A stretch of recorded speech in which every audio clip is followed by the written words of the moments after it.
The young dragon, barely more than a hatchling, tumbled through the sky. Wings, still too weak, flapped in vain against the raging storm. Rain lashed his emerald scales, each drop a stinging rebuke. He plummeted into the forest below, a crash of thunder echoing his descent. He lay there, dazed, amidst the damp earth and fallen leaves. Fear, sharp and cold, gripped his heart. The storm raged on, mirroring the turmoil within him. Lost, alone, and injured, the young dragon whimpered. This was not the world he knew. Towering trees, ancient and gnarled, surrounded him. Their bark, rough and weathered, told tales of centuries past, of storms weathered and seasons changed. Each tree stood as a sentinel guarding the secrets of the forest. Their branches, heavy with moss and draped in shadows, swayed menacingly in the wind. The moss, a deep green, seemed to pulse with life, a testament to the forest's resilience. Shadows danced and flickered, creating an ever-shifting tapestry of light and dark. The air hung heavy, thick with the scent of damp earth and decaying leaves. Each step he took sank into the soft, wet ground, leaving imprints that quickly filled with water. The forest floor was a mosaic of fallen leaves, twigs, and the occasional mushroom, thriving in the dampness. An unnatural silence followed the storm's fury, broken only by the drip, drip, drip of water from the leaves. The storm had passed, but its presence lingered, a reminder of nature's raw power. The silence was thick, almost tangible, as if the forest itself was holding its breath. He tried to rise to call out, but his voice emerged as a pained croak. His body ached, every muscle protesting as he pushed himself up. The forest seemed to press in on him, its presence overwhelming and suffocating. The forest held its breath, watching, waiting. Every rustle of leaves, every creak of a branch seemed amplified in the stillness. It was as if the entire forest was a living entity, aware of his every move, judging his intentions. The dragon, small and vulnerable, felt the forest's gaze. Its scales, a shimmering green, blended perfectly with the foliage. It was a creature of the forest, yet it too seemed wary, sensing the tension in the air. He was an outsider, a trespasser in this domain of shadows. The forest, ancient and wise, knew he did not belong. Every step he took was met with resistance, as if the very ground beneath him was trying to push him away. The shadows seemed to close in, wrapping around him like a shroud, reminding him of his place in this vast, untamed wilderness. The forest floor rustled, the dragon's head snapped up, eyes wide with terror. Two figures emerged from the gloom, their faces hidden by the darkness of their hoods. Their eyes, however, glinted with a predatory hunger. "Dragon!" one hissed, his voice a raspy whisper. "We found it!" The second figure chuckled, a chilling sound that echoed through the trees. The skin, imagine the riches. The dragon shrank back, fear paralyzing him.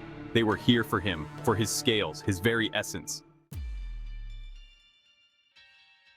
The forest stirred. Leaves rustled angrily, branches creaked and groaned like ancient bones disturbed. The air grew heavy, charged with an unseen power. The strangers hesitated, their eyes darting nervously around the darkening forest. A low growl resonated from the earth itself. The ground trembled. "What is this?" one of the figures stammered, his voice laced with fear. The trees, their branches like grasping claws, descended upon the intruders, forcing them back. Section 5. A Glimmer of Hope. In the heart of the enchanted forest, where magic thrived and mysteries lingered, a dragon found himself in a place he never thought he would be. This forest, with its towering trees and whispering leaves, held secrets that even the oldest of dragons could not fathom. The dragon watched, awestruck, as the forest defended him. The trees, ancient and wise, moved with a purpose, their branches forming a protective barrier around him. It was as if the forest itself had a consciousness, a will to protect those who sought refuge within its bounds. The trees, once menacing, now felt like protectors. Their leaves rustled softly, whispering words of comfort and safety. The dragon, who had always been a creature of solitude, felt an unfamiliar warmth in his heart. It was a feeling he had long forgotten, the feeling of being cared for. He felt a surge of gratitude, a flicker of hope in the darkness. The forest, with its magical aura, had given him something he had lost long ago: hope. He bowed his head in silent thanks, his heart swelling with a newfound sense of belonging. Maybe, just maybe, he was safe here. The forest seemed to embrace him, its energy wrapping around him like a warm blanket. For the first time in a long while, the dragon allowed himself to relax, to believe that he had found a sanctuary. The strangers, driven back by the forest's fury, disappeared into the undergrowth. They had come with ill intentions, but the forest, with its ancient magic, had thwarted their plans. The dragon watched as they fled, their fear palpable in the air. Their threats, however, lingered in the air. The dragon knew that this moment of peace was fragile. That danger still lurked in the shadows. The forest had protected him for now, but the world outside was still filled with peril. "We'll be back!" a voice echoed through the trees, filled with venomous promise. The dragon's heart sank as he heard the words. The threat was real, and it was only a matter of time before they returned, stronger and more determined. And when we return, we'll bring more. The promise of danger hung in the air, a dark cloud over the dragon's newfound hope. He knew that he could not stay hidden forever, that he would have to face the threats that awaited him. The dragon trembled, his moment of hope shattered. The forest had given him a glimpse of safety, but the reality of his situation was harsh. He had to be prepared to protect himself and the sanctuary that had offered him a glimmer of hope. The battle was far from over, but for now he would hold on to the hope that the forest had given him and prepare for the challenges ahead. Section 6. Return of the Hunters. Days turned into nights, and nights into days in an endless cycle of survival. The dragon, sheltered by the trees, slowly regained his strength. His scales, once dull and lifeless, began to shimmer faintly under the dappled sunlight that filtered through the dense canopy. He ate what the forest provided, drank from its hidden springs. The berries, though small, were sweet and nourishing. The water, cool and clear, revitalized his weary body. He was still lost, still afraid, but he wasn't alone. The forest creatures, sensing his vulnerability, kept a watchful eye on him. Birds sang softly to soothe his fears, and deer grazed nearby, offering silent companionship. The forest had become his reluctant protector. The thick foliage provided cover, and the towering trees stood as sentinels, guarding him from prying eyes. One evening, the forest held its breath. The usual chorus of nocturnal creatures fell silent, and an eerie stillness settled over the land. The dragon felt it too, a tremor in the earth, a shift in the air. The hunters were back. His heart raced as he sensed their approach, the ground vibrating with their heavy footsteps. This time, they were not alone. They came with new weapons, more determined than ever to capture their elusive prey. Their eyes gleamed with a dangerous mix of greed and determination. The sounds of snapping branches and heavy footfalls echoed through the trees, accompanied by the murmur of voices, cruel and hungry. The forest, once a sanctuary, now felt like a trap closing in around him. The dragon knew he had to act quickly or risk being caught once more. Summoning every ounce of strength, the dragon prepared to flee. His muscles tensed, and his wings unfurled, ready to take flight. He could not afford to hesitate. His survival depended on his swiftness and cunning. As the hunters closed in, the dragon launched himself into the air, his powerful wings beating against the night sky. The forest, his temporary refuge, faded into the distance as he soared higher, leaving the hunters behind. Under the moonlit sky, the dragon flew with a renewed sense of purpose. He had escaped the hunters once again, but he knew the chase was far from over.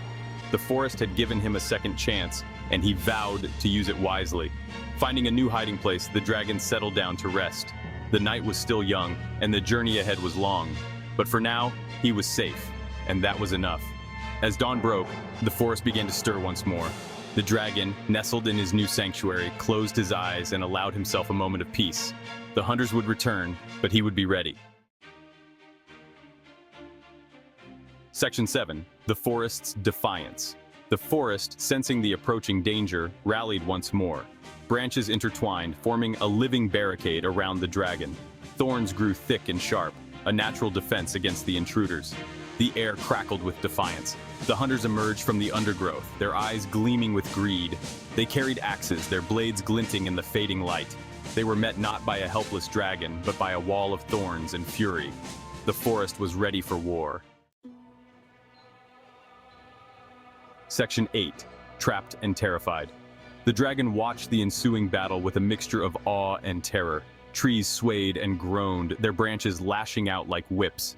The hunters, their initial confidence shaken, fought back with desperation. The forest, though strong, was outnumbered. For every hunter pushed back, two more took their place. The air filled with the sounds of splintering wood, the clang of metal against wood, the shouts and curses of men. Section 9, a desperate plea. The dragon, realizing the forest's struggle, knew he couldn't stay hidden forever. He had to do something, anything, to help those who had sheltered him. With a surge of newfound courage, he pushed his way through the protective barrier of branches. His roar, weak but filled with defiance, echoed through the forest. "Leave this place," he commanded. "You are not welcome here." Section 10, the price of protection.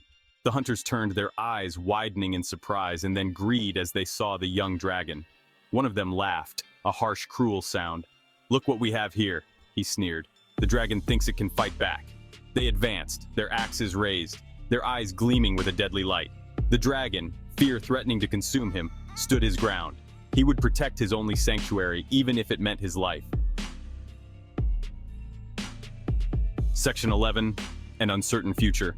The battle raged on, the forest groaning under the onslaught of the hunters. The dragon fought with a ferocity born of desperation, his claws and teeth finding their mark. But for every hunter felled, more seemed to appear. The outcome was uncertain. The forest, though wounded, fought on, its strength slowly dwindling. The dragon, young and inexperienced, was tiring. The hunters, driven by greed and fueled by the promise of riches, showed no signs of relenting.